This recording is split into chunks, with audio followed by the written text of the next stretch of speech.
Et vous, auriez-vous continué à visionner la vidéo sachant ce qui allait se passer? On sait bien que oui, et ça s'appelle la curiosité morbide. Pour faire simple, la curiosité morbide, c'est le fait d'avoir de l'intérêt pour des sujets malsains, comme la violence, les meurtres, et les sujets sombres en général. Pourquoi la curiosité morbide attire autant l'homme? Laissez-nous vous expliquer. Et pour ça, on va revenir en arrière. Depuis toujours, l'homme a eu recours à des pratiques douteuses, et ça même devant un public. Vous connaissez peut-être déjà les combats de gladiateurs. Ceux qui vont mourir te saluent. Ils sont réputés comme étant sanglants, mais pas forcément mortels. Environ 9 sur 10 gladiateurs survivent à leur affrontement. Cependant, il est possible que la mort soit tout à fait inévitable, particulièrement si le riche financeur du spectacle ainsi que le public le demandent. Dans de tels cas, si le perdant n'est pas épargné, le vainqueur devait administrer le coup fatal. Souvent, un coup de poignard rapide et létal dans le cœur du perdant. Le public s'amassait devant ce spectacle assez glauque. Il arrivait même que les rues soient bondées pour aller jusqu'au Colisée, au point où certains, chahutés dans cette foule compacte, se retrouvaient morts piétinés sous les pas de ceux qui voulaient absolument une place pour voir le spectacle. À cette époque aussi, et bien longtemps après, la torture était perçue comme un spectacle de qualité, offert au public curieux de voir le criminel ou l'esclave souffrir, notamment par le biais d'instruments divers et de pratiques cruelles, plus créatives les unes que les autres. Les historiens savent aujourd'hui que la peine de mort était déjà pratiquée en 1750 avant Jésus-Christ, grâce à des textes datant de cette époque. A contrario des combats de gladiateurs, surtout faits pour offrir un spectacle palpitant au public, la peine capitale se faisait aux yeux de tous, pour dissuader la population de commettre un quelconque crime. Si la mort pouvait être rapide et efficace grâce à des instruments tels que la guillotine, d'autres l'étaient beaucoup moins. Surtout lorsque l'utilisation d'instruments de torture était mise en place pour faire durer la mise à mort sous l'œil du public stimulé par l'événement. Voici un exemple. Originaire d'Arras, Robert-François Damien a tenté d'assassiner Louis XV. Il sera alors conduit à la place de Grève à Paris pour sa torture et son exécution. Les balcons des maisons de la place de Grève sont loués jusqu'à 100 livres pour permettre à cette foule immense d'assister au spectacle. Seulement les exécuteurs furent horrifiés.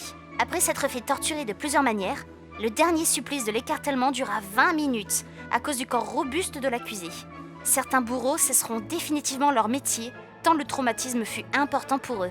La dernière exécution publique, elle, a eu lieu en 1977 à Marseille, sous les yeux des civils voulant voir mourir Hamida Djandoubi, accusée de viol, assassinat, acte de torture et de barbarie. Qu'est-ce qui fait que la foule est attirée par un spectacle pareil? Ne devrions-nous pas être horrifiés par la vision de la mort, par le sang et par la douleur d'un autre? Même si c'est le cas, il se trouve que le morbide attire et intrigue. Le supplice, la peine capitale, ont toujours fait recette. Moi, je suis convaincu que si l'exécution était encore publique, il y aurait foule. La curiosité morbide étant purement humaine, elle a évolué en même temps que la société et ses mœurs, ainsi que notre technologie. Il est important de souligner quelque chose que George Gallup, un grand statisticien états-unien, avait fait remarquer en 1923. Les médias ne cherchent pas simplement à informer, mais plutôt à captiver notre attention pour en tirer profit. Cela peut en partie expliquer les chaînes d'infos en continu, de quoi vous captivez toute la journée à base de contenu catastrophe. L'audiovisuel est un moyen puissant pour accéder à l'assouvissement de sa propre curiosité morbide, et le cinéma en fait partie. C'est bien pour cela que les films et séries d'horreur existent, naviguant sur le thème de la dystopie, avec par exemple Black Mirror et son célèbre premier épisode, ou encore des films juste là pour être gore, avec Saw, ou encore le fameux Human Centipede. Inutile de vous parler de ces documentaires sur des crimes et faits réels, sur des serial killers ayant fait beaucoup de bruit à leur époque et qui aujourd'hui fascinent le grand public, comme si c'était des légendes. Aujourd'hui, n'importe qui peut accéder à un contenu horrifique quelconque. Nous ne pouvons pas passer outre le fait que le contenu morbide est d'autant plus accessible sur Internet avec les réseaux sociaux et les plateformes de diffusion comme YouTube. Aujourd'hui, nous connaissons tous quelqu'un d'un peu trop curieux et parfois même d'un peu trop jeune pour traîner en ligne là où il ne faut pas, qui est tombé sur une vidéo choc qui pourrait très bien le traumatiser à vie. L'exposition répétée à des images ou des histoires morbides peut influencer la manière dont une personne perçoit et réagit à de tels contenus. Pire encore, consommer ce contenu en étant jeune perturbe fortement le développement normal du cerveau à des degrés différents. Reprenons cette vidéo. Même si nous l'avons mise en pause, vous savez pertinemment qu'il sera brûlé vif. Pourquoi donc continueriez-vous à regarder jusqu'à la fin? La curiosité semble instinctive, voire innée chez l'homme.